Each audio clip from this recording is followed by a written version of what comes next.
Oke, apakah datang ke psikolog itu bisa mengatasi kecanduan PMO? Pertanyaan ini datang dari salah satu member di grup petarung yang dia itu cerita kalau bulan Desember ini dia baru saja relapse dan udah sampai dia itu sangat putus asa lah. Karena gini ceritanya, dia itu udah berhenti dari main medsos, udah nggak nonton pornografi lagi, pokoknya udah clean lah untuk dua hal terbesar menjadi trigger kebanyakan orang. Dan kenapa dia bisa relapse? Itu sebabnya sangat sederhana. Karena awalnya dia itu mencari wallpaper untuk HP-nya, cari-cari wallpaper untuk HP. Nggak sengaja di situ dia menemukan sebuah wallpaper cewek yang cantik. Dan apa yang terjadi? Dia ke-trigger, akhirnya dia relapse, kemudian dia relapse lagi, berulang-ulang. Dan dia udah sampai bener-bener udah putus asa lah, udah desperate. Sampai dia bertanya apakah ke psikolog itu bisa mengatasi kecanduan ini, kecanduan masturbasinya. Lebih tepatnya karena pornografi dia udah udah berhenti lah. Meskipun ya bisa dibilang pornografi yang datang dari wallpaper itu masih dia rasakan. Tapi untuk pornografi yang video, dia udah nggak nonton lagi. Dan ketika ditanya seperti ini, saya akan mengatakan bisa mengatasi tapi tidak secepat itu. Karena gini, saya nggak tahu kondisi dia gimana, saya nggak tahu seberapa parah dia, seberapa seberapa sering dia dulu, sudah seberapa lama dia kecanduan PMO, pornografi, masturbasi itu. Karena dokter pun juga harus melakukan diagnosa terlebih dahulu kan, dan nggak bisa memastikan apakah 100% akan sembuh juga.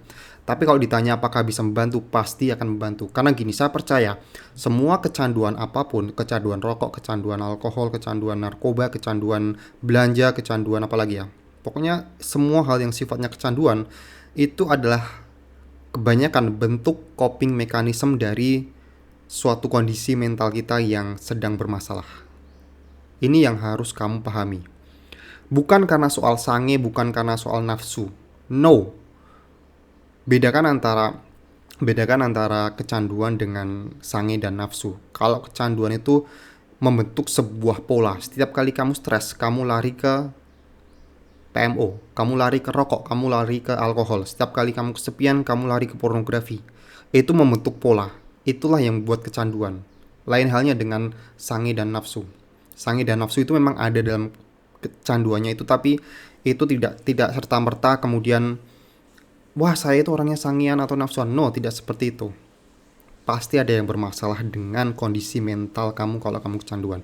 Dan ketika saya gali orang tersebut, saya tanya-tanya, kamu selama ini kehidupannya gimana? Kemudian terus apakah kamu punya masalah dalam hidup? Dan ternyata memang benar orang itu punya masalah dengan kesepian.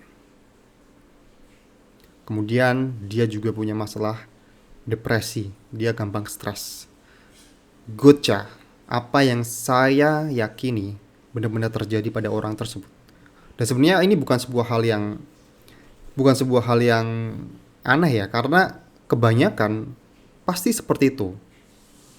Saya pun juga kenapa bisa kecanduan PMO itu karena kebanyakan faktornya adalah stres. Karena stres, saya pasti lari ke pornografi, stres pekerjaan, stres dalam kehidupan, dalam dalam katakanlah dalam apa ya, ya stres kehidupan, stres sosial, stres pekerjaan juga.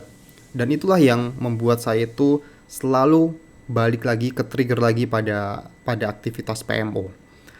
Dan kembali lagi ketika ditanya apakah psikolog itu bisa mengatasi kecanduan PMO, itu bisa membantumu menggali dan membuat dirimu mengenal diri sendiri dengan jauh lebih baik.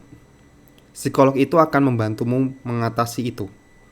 Bisa bisa menggali lah, bisa menggali dirimu. Karena dari yang saya tahu dari cerita banyak teman-teman saya yang datang ke psikolog, saya sendiri belum pernah ke psikolog ya. Jadi mungkin ini hanya datang dari teman-teman saya, tapi ada sebuah kesamaan dari beberapa psikolog tadi yang cerita kalau biasanya mereka akan menanyakan tentang trauma kita, apakah kita dulu kayak gini, apakah kita dulu pernah kayak gini. Jadi kayak bener-bener kita tuh digali untuk mengenali diri kita. Jadi kalau tiap kali ada perasaan yang kurang enak, kondisi mental kita seperti ini, kita bisa tahu mengatasinya. Itu bukan sebuah hal yang buruk, bukan sebuah hal yang memalukan. Jadi kita tinggal mengatasinya gimana.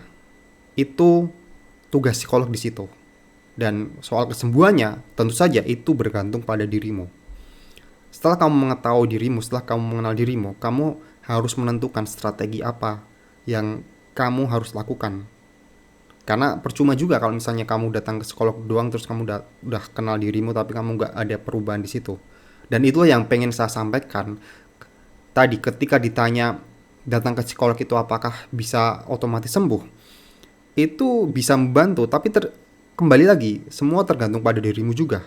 Saya tidak akan mengatakan itu akan membuat otomatis sembuh karena datang ke psikolog kan juga butuh biaya. Saya tidak ingin kamu atau orang-orang yang berekspektasi lebih datang ke psikolog kemudian langsung sembuh. Tidak seperti itu. Tapi itu ada sebuah langkah yang sangat-sangat bisa dibilang langkah yang bagus, langkah yang besar. Karena kamu udah berani datang ke psikolog dan mengenali dirimu. Tapi itu butuh proses, gak langsung ujuk-ujuk. Tapi pasti ada perubahan di situ.